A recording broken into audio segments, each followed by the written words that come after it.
కేశవ్ గారి ఆమోదంతో ఈ జవాబు వచ్చిందని లిఖితపూర్వకంగా పయ్యావుల కేశవ్ గారే సమాధానం ఇచ్చారు.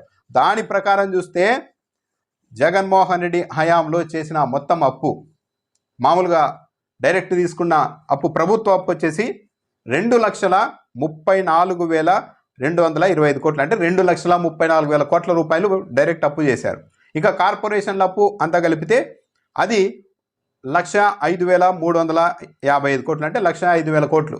మొత్తం కలిపితే జగన్మోహన్ రెడ్డి హయాంలో చేసిన అప్పు, ఆర్థిక మంత్రి పయ్యావుల కేశవ్ గారు ఇచ్చిన సమాధానం ఆధారంగానే జగన్మోహన్ రెడ్డి గత 5 ఏళ్లలో చేసిన అప్పు, మొత్తం డైరెక్ట్ అప్పు, కార్పొరేషన్ల ద్వారా చేసిన మొత్తం అప్పు కలిపితే 3,39,580 కోట్లు మాత్రమే.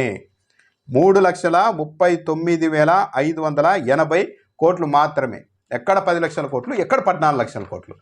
సరే, మొత్తం అంతకుముందున్న అప్పు జగన్మోహన్ రెడ్డి